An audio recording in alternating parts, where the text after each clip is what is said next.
복된 주님의 날, 오늘 우리에게 주시는 말씀은 출애굽기 20장 15절과 에베소서 4장 28절 말씀입니다. 이 말씀 같이 읽겠습니다. 출애굽기 20장 15절 말씀을 먼저 같이 읽습니다. 출애굽기 20장 15절 우리 한 목소리 읽습니다. 도둑질하지 못한다. 에베소서 4장입니다. 에베소서 4장 28절 말씀.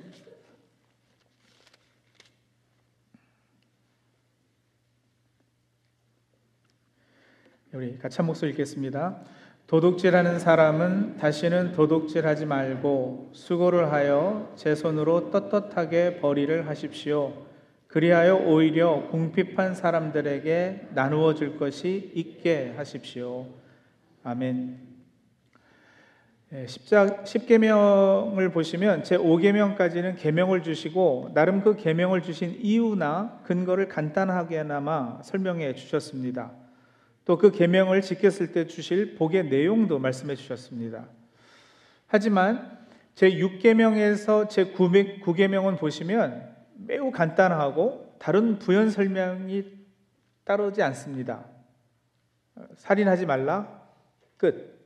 간음하지 말라, 끝. 오늘 우리가 보는 제8계명도 마찬가지죠. 도둑질하지 말라, 끝. 목적어가 없습니다. 대체 뭘 도둑질하지 말라는 건지, 왜 하지 말라는 건지, 또 하면 어떻게 된다는 건지 이런 언급이 없는 겁니다.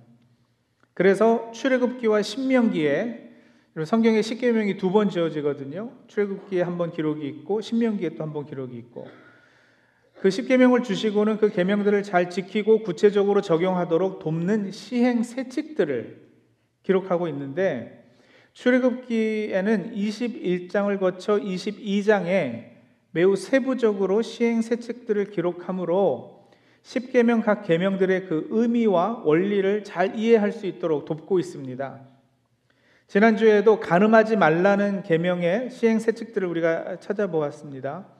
너무도 짧고 간단한 계명이잖아요. 그래서 그 자체로는 우리가 잘 알 수 없는 하나님의 그 의도, 그 계명의 원칙, 근본 정신, 또 무엇보다 그것을 명하신 하나님의 마음이 어떠한지를 이 시행 세칙들을 통해 조금이나마 우리가 알 수 있는 건데, 자, 제8계명의 시행 세칙들에 해당하는 단락은 출애굽기 22장에 나옵니다. 출애굽기 22장 1절에서 15절까지 그 한 단락이 이 제8계명의 시행 세칙들이에요. 자, 그런데 재미있는 것은 이 구절들에는 도둑질하지 말라는 표현은 직접적으로 없습니다. 오히려 도둑질하고 난 후에 무엇을 어떻게 해야 하는가에 초점이 맞춰져 있는데, 특히 1절에서 15절에 우리가 전에 사용하던 개역개정에는 배상이라는 단어가 13번이나 등장합니다. 우리가 지금 사용하는 새번역은 그 배상이라는 단어를 풀어서 갚아야 한다, 물어줘야 한다, 계산해 주어야 한다 등으로 번역해 놓았습니다. 도둑질한 벌로 배상, 즉 갚아주고 물어주고 계산해 주어야 하는 여러 경우에 시행 세칙들에서 드러나는 제8계명을 통해 하나님께서 의도하셨던 바가 분명히 있습니다. 그것이 무엇이었을까? 그것을 잘 살펴야 제8계명에 담긴 하나님의 마음을 우리가 알 수 있는 겁니다. 자, 우리 성도님들, 보통 사람이 왜 남의 것을 훔칠까요? 도둑질을 왜 하죠, 대체? 우리가 상식적으로 일반적으로 생각할 때는 배가 고파서 먹을 것을 훔친다, 또 가난해서 궁해서 필요한 것을 훔친다고 생각합니다. 아닌 게 아니라 사흘을 굶으면 포도청의 담도 뛰어넘는다라든지 사흘 굶어 도둑질 아니할 놈 없다라는 우리 속담도 있잖아요. 그래서 배고파서 훔치는 경우가 분명히 있을 거예요. 그런데 출애굽기 22장의 시행 세칙들을 보시면 이렇게 배가 고파서 가난해서 어쩔 수 없이 도둑질한 경우치고는 배상하라는 그 액수가 너무 가혹할 정도로 큽니다. 정말 며칠 굶어서 훔치고 그랬으면 정상 참작도 좀 해주고 좀 긍휼히 여겨주고 하면 좋을 법도 한데, 그렇지 않거든요. 예를 들어서 출애굽기 22장 1절이요. 우리 시행세 책들 몇 가지를 보겠는데 1절입니다. 어떤 사람이 소나 양을 도둑질하여 그것을 잡거나 팔면 그는 소 한 마리에는 소 5마리로 양 한 마리에는 양 4마리로 갚아야 한다. 소 한 마리를 훔치면 몇 마리로 갚으라고요? 5마리요. 양 한 마리 훔치면 4마리요. 한 마리 훔쳤을 때 배로 갚아라 해도 정말 가난한 사람은 감당하기 힘들지 않겠어요? 가난하지 않더라도 그냥 제 기준으로는요, 제 그냥 뭐 상식으로는 한 마리 훔쳤으면 뭐 배나 많으면 3배 정도로 갚아라 그러면 적당할 것도 같은데, 그런데 4배, 5배 갚으라 하시거든요. 이렇게 배상 기준이 무거운 이유가 뭘까? 정말 배고픈 가난한 사람들 향해 하나님께서 피도 눈물도 없으신 그런 분은 당연히 아니실 텐데. 자, 여러분, 1차적으로 이 율례들은 앞으로 가나안에 들어가서 살아야 할 이스라엘에게 주신 것임을 우리가 기억해야 돼요. 하나님께서는요, 이스라엘이 가나안에 들어가서는 굶어 죽는 사람이 없게끔 충분히 모든 장치를 다 마련하시고 배려하셨어요. 예를 들어서 신명기 23장 24절 25절에 보면요, 제가 읽을게요. 당신들이 이웃 사람의 포도원에 들어가서 먹을 만큼 실컷 따먹는 것은 괜찮지만 그릇에 담아가면 안 됩니다. 당신들이 이웃 사람의 곡식밭에 들어가 이삭을 손으로 잘라서 먹는 것은 괜찮지만 이웃의 곡식에 낫을 대면 안 됩니다. 그러니까 배가 고프면 남의 포도원이나 곡식밭에 들어가서 얼마든지 배불리 따먹을 수 있게끔 하셨단 말이에요. 그리고 법적으로는요, 내 포도원인데 내 곡식밭인데 들어와서 먹는 사람을 나가라고 하거나 먹지 말아라 그러지 못했어요. 다만 배불리 먹고 난 후에 그릇에 막 더 담아가거나 남의 밭인데 낫을 대서 거기 있는 것들을 추수해 가거나 그러지는 못하게 하셨죠. 그러니까 하여간 배고파서 굶어 죽는 사람은 없게끔 하셨단 말이에요. 그러니 여러분, 가나안에 들어간 사람들을 지금 대상으로 말씀하신 거라고 그랬잖아요. 그 땅에 들어가서 남의 것을 도둑질하게 되는 경우는 그렇다면 배가 고파서 굶어 죽게 생겨서 훔친 것은 아닌 것으로 보는 거죠. 그리고요, 가나안에 들어가서 이스라엘 백성이 땅을 배분받잖아요. 근데 그렇게 해서 가지게 된 땅은 자기 개인의 소유권을 가지는 게 아니고요, 사용권을 주신 것으로 보는 것이 맞아요. 성경에 여러분 각 곳곳마다 뭐라 그러셨어요? 이 땅과 이 안에 있는 모든 것은 다 누구의 것이다? 하나님의 것이다. 하나님이 주인이시면 우리는 임시로 빌려 쓰고 맡아서 사용하는 것이지 궁극적으로 우리 소유는 아니거든요. 거기서 나온 것이 청지기 개념 아니겠어요? 매니저, 스튜어드십 개념이에요. 그러니까 우리는 하나님의 소유를 맡아서 빌려 사용하는 사용권만 가지고 있습니다. 그것이 그 구약의 희년 제도에 아주 잘 나타나 있죠. 하나님께서 허락하신 것을 잘 사용만 하다가 이 희년 제도에 따르면 50년째 되는 해에는 3가지를 했어야 됐습니다. 하나, 나에게 빚진 사람에게 그 빚을 탕감해 줘야지 됐고요. 둘, 내가 부리던 노예를 해방해 줘야 했고요. 그리고 3번째, 가지고 있던 땅도 원래 가졌던 사람에게 되돌려줘야 했던 거예요. 그러니까 예를 들자면 처음에 10명이 있으면요, 10명에게 돈을 10만 불씩 다 나누어 주고 땅도 10의 것씩 다 똑같이 나누어 준 거예요. 근데 여러분, 살다 보면 그렇잖아요. 30년, 40년 살다 보니까 어떤 사람은 급해서 땅을 팔아서 다른 사람에게 넘길 수도 있고 자기 땅이 없을 수도 있어요.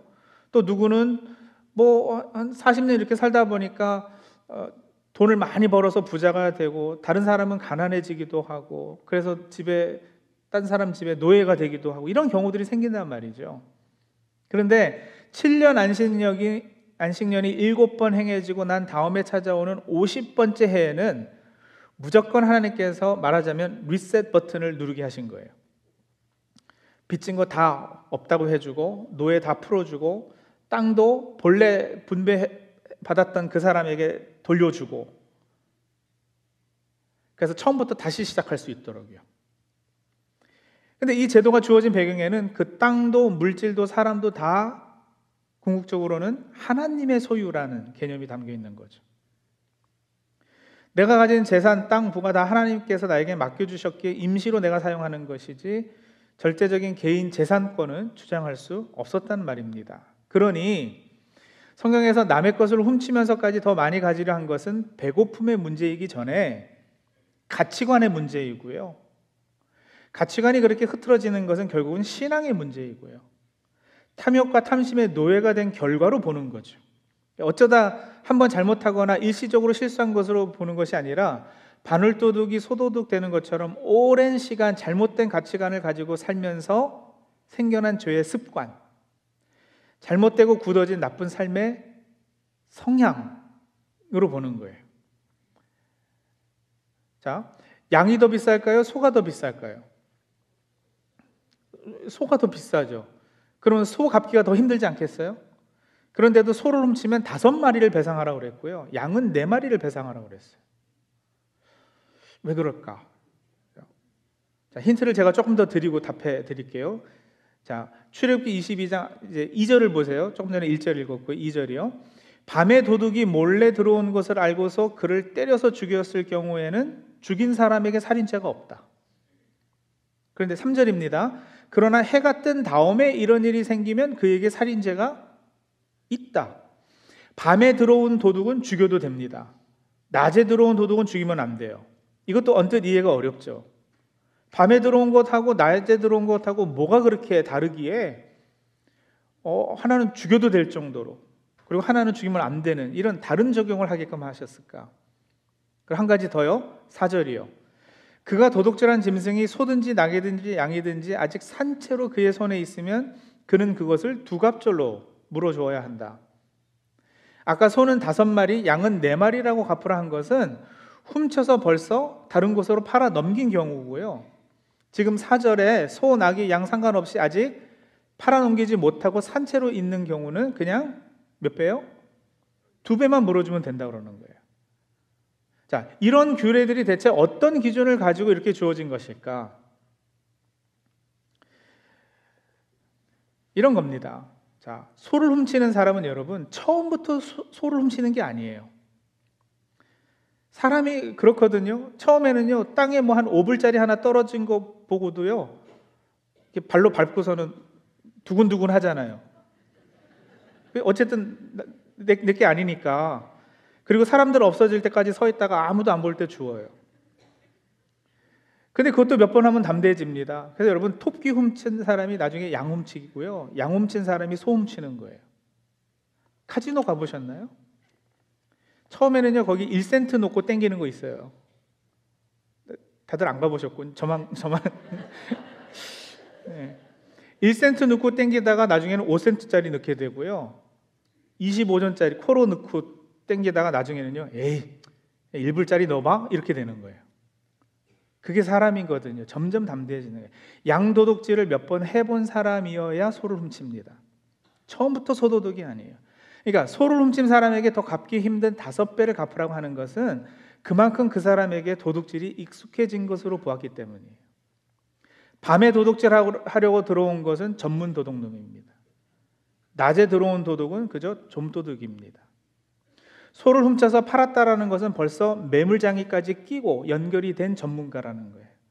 이런 악한 생활에 길들여져 있습니다. 잡아서 아직 집에 가지고 있는 사람은 초범이거나 이거를 어떻게 처리해야 되는지 고민하고 갈등하고 있는 도둑이죠. 그러니까 그 고의성과 도둑질한 악의에 있어서 이 모든 경우가 다 차이가 있어요. 가혹하리만큼 배상을 심하게 하게 하시는 경우는 말씀드린 대로 단순히 가난해서가 아니라 그 가치관이 벌써 한탕주의 정신, 부지런히 일해서 그거 언제 돈 버냐, 좋은 기회 봐서 뭐 훔치지 뭐, 벌써 그런 마음과 생각이, 삶이 많이 부패한 사람인 거예요. 탐심과 탐욕의 노예가 된 사람이요. 그러나 하나님께서는 자기 백성이 하나님 앞에서 정직하고 깨끗한 삶을 살기를 바라셨거든요. 소 한 마리 훔쳤다가 5배나 많게 배상해 주게 되면서 깨달으라는 거예요. 아, 나의 탐욕 때문에 내가 부자로 떵떵거리고 잘 살려다가 이거 망하게 됐구나. 결국은 그게 손해네. 내가 언제까지 이렇게 다른 사람들 피해주고 손해보게 하고 공짜를 바라고 한탕하려는 생각으로 살겠는가? 내가 이렇게 지금까지 살아와서 더 부자 된 것도 아니고 갈수록 더 쪼달리기만 하는데 이게 뭔가? 라며 생각하고 근본적으로 그 생각과 가치관을 고쳐 먹으라는 거죠. 그렇게 소 5마리 돌려주고 양 4마리 배상하면서 하나님 앞에서 자신을 한번 참 자아를 발견하라고 하시는 거예요.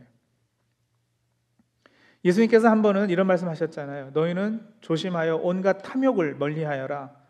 재산이 차고 넘치더라도 사람의 생명은 거기에 달려있지 않다. 안타까움으로 하신 말씀이에요. 도둑질하지 말라는 제8계명을 주신 하나님의 마음이 바로 그러했어요. 그것이 이 시행세칙들에 담긴 8계명을 주신 하나님의 마음이에요.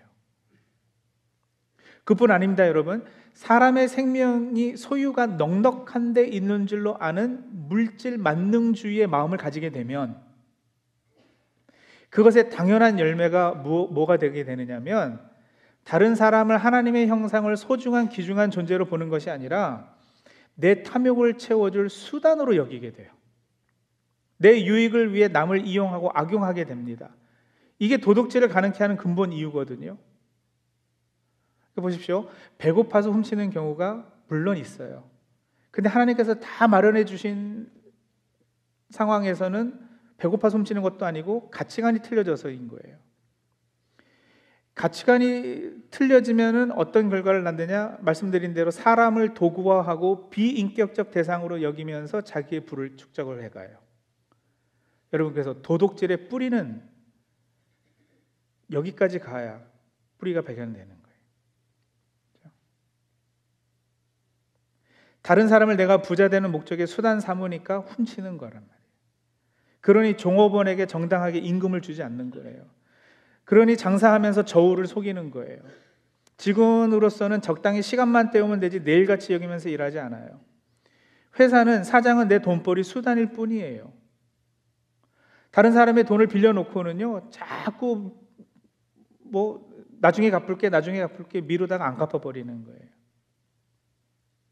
인간관계가 이렇게 서로를 이용해 먹는 수준으로 떨어지면 내 이익을 위해 다른 사람을 수단 삼게 되면 그 사회, 그 공동체는 황폐해지죠.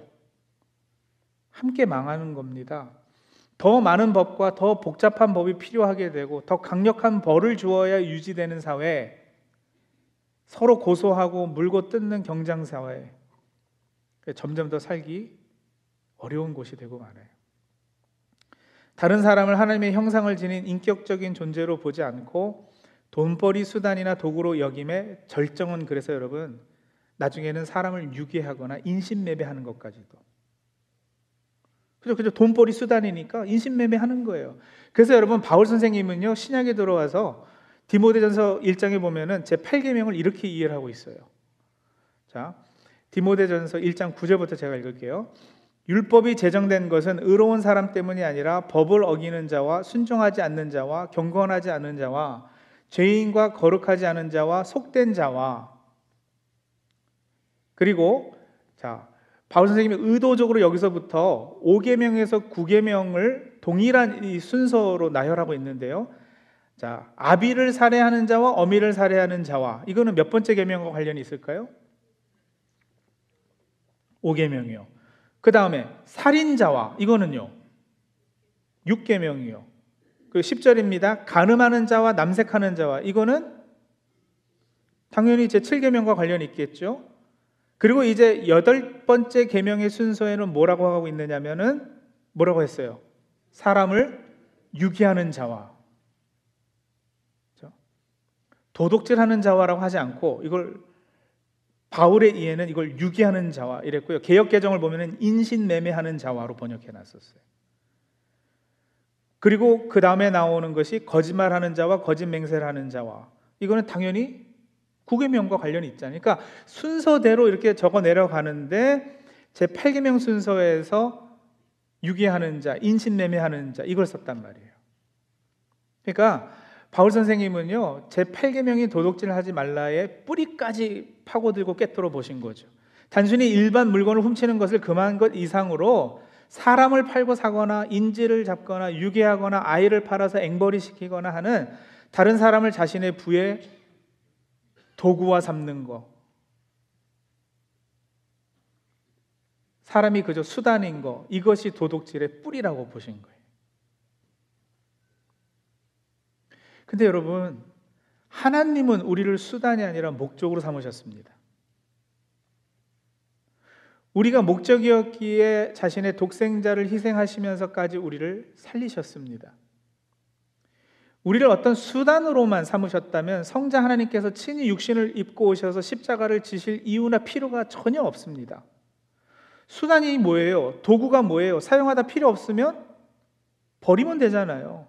가치 없는데 그 가치 없는 것을 귀한 값을 주고 다시 사올 필요는 없는 거 아니겠어요? 하지만 독생자께서는 자신의 핏값을 주고 우리를 다시 사신 거예요. 자신의 생명과 우리의 생명을 맞바꾸셨어요.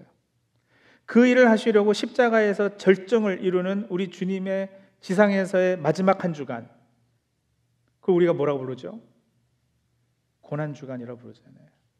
그 고난주간의 첫날이 오늘이에요. 그래서 여러분, 이 고난주간은 어떤 감격과 감사를 가지고 대하는지 아시겠죠? 우리를 어느 정도 가치 있고 존귀하게 여겨주셨는지 그 사랑을 느낄 수 있으신가요? 십자가에서 우리는 우리를 목적으로 삼으신 하나님을 보게 됩니다. 십자가에서 우리를 향한 사랑을 그렇게 확증해 주셨습니다. 그렇기에 예수 그리스도 안에서 새 생명을 소유한 저와 우리 성도님들은 이제 그 은혜와 능력으로 다른 사람을 대함에 있어 바로 그 부분을 좀 닮아야 하는 것이죠. 하나님께서 목적 삼으신 저 사람을 나도 목적 삼는 삶의 자세, 그게 오늘날 우리에게, 우리 사회에 필요한 것입니다. 하나님의 형상대로 지어진 우리는 이제 서로에게서 하나님의 형상을 발견하기를 힘써야 할 것입니다. 십계명은 1차적으로 막 출애굽해서 광야 생활을 통해서 가나안에 들어가 살아야 하는 백성에게 주신 거라고 말씀드렸잖아요. 전에는 애굽의 노예였던 사람들을 이제 하나님의 백성 만드는 그 첫 관문에서 이 십계명이 주어졌어요. 그 배경을 무시하고 십계명을 이해할 수는 없다고요. 이 계명을 주심으로 하나님께서 의도하셨던 가나안 땅에서의 이스라엘 백성의 공동체 모습은 어떠한 것인지, 이 계명들은 어떻게 보면 하나님께서 그 백성을 통치하시는 통치 원리로 보아야 할 터인데, 통치 원리로서의 이 계명들이요, 십계명은요, 이 백성에게 백성다움, 하나님의 백성다움을 가르치시고 훈련하시기 위해 주신 거예요. 그 계명을 순종하고 따르면 계명에 담긴 하나님의 마음과 성품을 닮아가게끔 되어 있고요, 그렇게 사람이 더욱 온전해지는 거죠. 서로를 도구로 삼지 않고 서로 안에서 하나님의 형상을 회복하는 일을 힘쓰게 되는 거예요. 그런 사람들이 모여있는 공동체는 여러분 다름 아닌 이 땅의 천국을 이루게 되는 겁니다. 그러니까 하나님께서는 이 십계명을 주심으로 그렇게 이 땅에 천국이 임하기를 기대하셨습니다. 십계명을 잘 공부하면 하나님께서 의도하셨던 천국의 모습을 우리가 엿볼 수 있게 되는데, 특히 구체적으로 이 도둑질하지 말라는 계명을 주심으로 하나님께서 의도하셨던 나라, 어떤 나라인가? 그 나라의 어떤 모습을 우리가 엿볼 수 있는가? 천국은 먹고 마시는 것에 있지 않다 그러셨어요. 먹고 사는 문제를 염려하지 않고 하나님께 맡기고 사는 나라, 천국이죠. 굶어 죽지 않게 하나님께서 다 마련하시고 배려해 주신 그 나라. 그러니 우리가 굳이 훔치면서 살 필요가 없는 나라예요. 먹고 사는 문제는 하나님께서 다 해결해 주실 것임을 믿고 의지하고 사는, 그걸 여러분 광야에 있을 때 가르쳐 주시느라고 만나를 내려주신 거고요. 먹고 사는 문제 해결됐으니 더 많이 먹으려고 다른 사람을 수단 삼지 말라고, 훔치고 빼앗고 다른 사람을 도구화하지 않아도 되는, 그래도 충분히 풍성함을 누릴 수 있는 나라, 하나님 나라. 여러분, 나에게 허락된 소유는 정확히 사용권만 주신 거예요. 소유권은 하나님에게 있습니다. 그러니 나에게 무언가가 있다면 그건 잘 사용해야지 되는 거예요. 남보다 더 많은 물질의 복을 허락하셨다면 그건 은사의 영역에 해당합니다. 잘 활용하여 하나님 나라를 위해 사용해야 할 것입니다. 물은 한 곳에 머물러 있으면 썩습니다. 물질도 마찬가지예요. 물질을 잘 흘려보내지 않으면 그건 복이 아니라 저주입니다. 십계명의 부정적인 명령들 하지 마라 하신 것들은 돌려놓고 보면 무엇을 잘 하라고 강조하신 거라고 말씀드렸잖아요. 복습할까요? 살인하지 말라. 이건 단지 다른 사람을 죽이지 않는 것뿐만이 아니라 다른 사람의 생명을 살려주어라. 그 사람의 삶이 참 복되게, 보람되게, 멋있게 될 수 있도록, 잘 살 수 있도록 도와주어라. 누군가의 생명과 풍성한 삶을 위하여. 간음하지 말라. 이것도 단순히 다른 사람의 아내나 남편이랑 바람 피우면 안 된다는 수준을 넘어서서 결혼 서약을 잘 지키고, 그래서 내 가정이 보존될 수 있도록, 보호될 수 있도록 하고, 가정에서 행복을 맛보고 기쁨을 누리라. 그런 가정들로 이루어진 사회가 건강한 사회 아니겠어요? 자, 그러면 도둑질 하지 말라는 계명의 참 의도이고 긍정적인 표현은 무엇이겠는가? 도둑질의 반대말이 뭐예요? 안 도둑질? 신약 성경에서는 제8계명의 재해석을 이렇게 하고 있단 말이에요. 우리 같이 읽었잖아요. 에베소서 4장 28절. 도둑질하는 사람은 다시는 도둑질하지 말고 수고를 하여 제 손으로 떳떳하게 벌이를 하십시오. 그리하여 오히려 궁핍한 사람들에게 나누어 줄 것이 있게 하십시오. 남의 거 훔치지 마라. 그 수준에 머무는 게 아니고요. 그런 삶에서 돌이켜서 온전한 회개의 열매, 구원의 열매를 맺어라. 그게 한마디로 오늘 설교 제목이죠. 의롭게 소유하라, 그 말이에요. 떳떳하게 벌으라는 거예요. 정직하게 벌으라는 거예요. 근데 여러분, 얼마만큼 벌라고 그러시는 거예요? 자기 먹고 살 만큼? 아니요. 그보다 훨씬 더 많이 벌라는 거예요. 그래서 어떻게 해요? 오히려 궁핍한 사람들에게 나누어 줄 것이 있게 하라고요. 자기 먹을 거 충분히 먹을 것만큼 벌고 그것보다도 더 많이 벌어서 다른 사람을 돕는 입장에까지 되도록, 거기까지 나아가야 여러분 이 제8계명을 드디어 온전하게 지키는 겁니다. 여러분, 하나님께서 의도하셨던 그런 천국이 이 땅에서 가능하겠어요? 가능합니다. 그 예가 본보기가 있습니다. 예수님께서 부활 승천하시고 믿는 자들에게 성령을 보내주셨어요. 믿는 사람들이 공동체를 이루고 살 때 성령께서 역사하심으로 세상에서는 보지 못했던 새로운 경제 공동체가 탄생했잖아요. 성경은 그렇게 천국이 이 땅에 임하기 시작했다고 선언하고 증명해 보였거든요. 우리가 잘 아는 사도행전 2장이요. 45절 46절. 그들은 재산과 소유물을 팔아서 모든 사람에게 필요한 대로 나누어 주었다. 그리고 날마다 한 마음으로 성전에 열심히 모이고 집집이 돌아가면서 빵을 떼며 순전한 마음으로 기쁘게 음식을 먹고. 소유권을 주장하지 않으면 여러분 도둑질이라는 개념 자체가 사라져 버립니다. 그렇지 않겠어요? 내게 네 거고 네게 내 거면 도둑질이 성립이 안 되죠. 필요한 만큼 갖다 쓰고 네 거 내 거 없으니까. 근데 네 건 내 거고 내 것도 내 거고 하면 이게 이제 문제가 생기는 거예요. 그게 도둑논심보예요. 그러니까 도둑질하지 말라는 계명을 하나님께서 의도하셨던 하나님 나라, 하나님 백성의 공동체, 사회는 바로 이런 모습인 거죠. 이 세상에서는 상상도 할 수 없는 나라예요. 하지만 예수 그리스도를 주로 고백하며 생명의 넉넉함이 소유에 있지 않음을 고백하는 사람들, 그렇게 사는 사람들에게는 충분히 가능한 삶의 모습이에요. 이 땅에 교회를 세우신 목적이 바로 그 천국을 세상에 보여주기 위해서고요. 적어도 이런 나라가 있음을 우리는 알려야 할 책임이 있고요. 그리고 그 완벽한 나라, 우리는 아무리 잘해도 좀 부족한 부분이 있을 터이니까 언젠가는 그 완벽한 나라가 이 땅에 임할 것이다라는 것, 세상이 그 소망을 품을 수 있게 해주는 역할, 교회의 역할이죠. 하나님을 목적 삼고 하나님의 형상을 소유한 사람을 또한 도구가 아닌 목적 삼는 삶으로 말미암아 이 땅에서 사는 동안 완벽하진 않더라도 그 나라를 사시는, 그 나라를 맛보시는, 그 나라를 이루기 위해 성령님의 도우심으로 힘쓰시는, 그래서 그 모습이 완벽히 이루어질 그 나라의 도래를 늘 소망하시고 꿈꾸시며 살아가시는 우리 사랑하는 주의 백성들 다 되시기를 간절히 바랍니다. 기도하시죠.